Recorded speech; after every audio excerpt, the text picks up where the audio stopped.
Hello everyone, আমি আশা Siddika Natore textile থেকে MBA পিটির একজন ক্যাম্পাস অ্যাম্বাসেডর।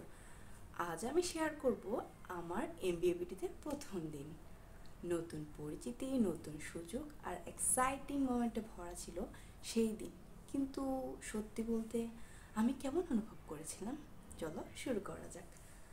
প্রথম আমি যখন এমবিএ যাই আমার খুব নার্ভাস লাগতেছিল। এত বড় একটা প্রতিষ্ঠান, আর আমি যাই ডিপ্লোমা ইন টেক্সটাইল থেকে।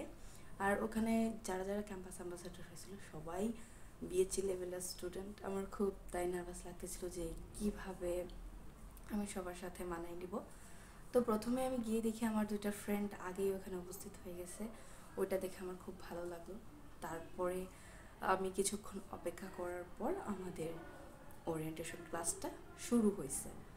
তো পরে আমাদের নাইমুল আলম স্যার ছিল, টিপু স্যার ছিল, তারা অনেক স্পিচ দেয়। তাদের স্পিচ থেকে আমি অনেক কিছু শিখতে পারি। নাইমুল আলম স্যার আমাদের টাইম ম্যানেজমেন্ট, 7 হ্যাবিট এগুলো সম্পর্কে কথা বলে। অ্যান্ড ক্যাম্পাস অ্যাম্বাসেডর হিসেবে আমাদের কী কী কাজ হবে, আমাদের কী কী দায়িত্ব হবে, এগুলো সব কিছু শিখায় দেয়। নাইমুল আলম স্যার এটাও শেখায় যে একজন ভালো লিডারশিপ হইতে হলে আমাদেরকে কী করতে হবে, এই সব কিছু শিখিয়ে দেয়। তারপর দীপু স্যার যেটা আমাদের শিখাইছে আমার মনে পড়ে, দীপু স্যার আমাদের সবাইকে জিজ্ঞেস করে যে তোমাদের ড্রিম কী। আমরা সবাই ছোটোখাটো একটা ড্রিম বলে শেষ করে দিই। তখন দীপু স্যার বলে, না, তোমার ড্রিমটা এত ছোট হবে না, তোমার ড্রিমটা হবে এত বড় যেটা শুনে সবাই হাসবে। তো আমরা স্যারকে জিজ্ঞেস করলাম, কেন স্যার? তখন বলল যে তোমার ড্রিমটা অনেক বড় হবে। ড্রিম যত বড়, মানুষ তার স্বপ্নের সমান বড় হয়। একটা টাইম থাকবে, নির্দিষ্ট টাইম, সেই টাইম অনুযায়ী তোমার একটা ড্রিম সেট করতে হবে। তো টিপু স্যারের এই কথাগুলো আমার খুবই ভালো লাগে। স্যার অনেক আন্তরিক একজন মানুষ, প্রত্যেকটা স্যারই অনেক আন্তরিক। আমি কখনো ভেবেছিলাম না যে এইরকম একটা পরিবেশ সৃষ্টি হতো। অনেক ভালো লাগলো। লাস্টে যেটা মজার ব্যাপার হয়েছে, যখন ওরিয়েন্টেশন ক্লাসটা শেষ হয়ে যায়, আমি টিপু স্যারের কাছে গিয়ে লিফলেট চাই। স্যার আমাকে একটা লিফলেট দেওয়া যাবে? স্যার বলে, আচ্ছা নাও। তখন বলতেছে, একটা নিবা? আমি বলছি, স্যার তাহলে। বলে, দুইটা নাও। আমি বলছি, আচ্ছা স্যার। তখন স্যার বলে, আরে তোমার যতগুলো ইচ্ছে ততগুলো নাও। আমি বললাম, আচ্ছা থ্যাংক ইউ স্যার। স্যার এই কথাগুলো আমার খুব ভালো লাগে। তারপর ওরিয়েন্টেশন ক্লাস শেষে আমাদের আইসিসিবিতে যাওয়ার কথা ছিল, ওখানে টেক্সটাইল ফেয়ার হয়। তো সেখানে আমি ভাবতেছিলাম যে কিভাবে যাব, একটু টেনশন হচ্ছিল। তারপরে যেটা দেখে খুব অবাক হলাম, ডিপু স্যার আমাদের সবাইকে নিয়ে গেল সেই ফেয়ারে।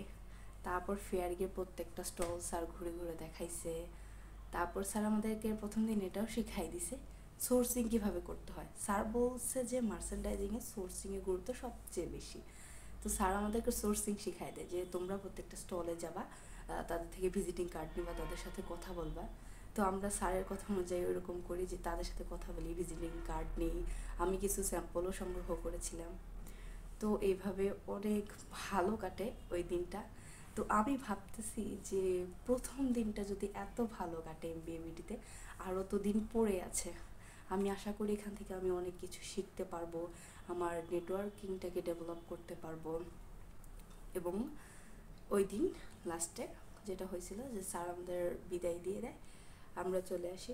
তো আমার সবশেষে এটাই বলার যে তোমরা কখনো যদি সুযোগ পাও এমবিএবিটিতে ক্যাম্পাস অ্যাম্বাসেডর হওয়ার, হয়ে যেও। এটাই ছিল আমার প্রথম দিনের অভিজ্ঞতা। আমি খুব এনজয় করেছি, আশা করি তুমিও এনজয় করতে পারবে। আজকে এ পর্যন্তই, দেখা হবে অন্য কোনো দিন। আসসালামু আলাইকুম।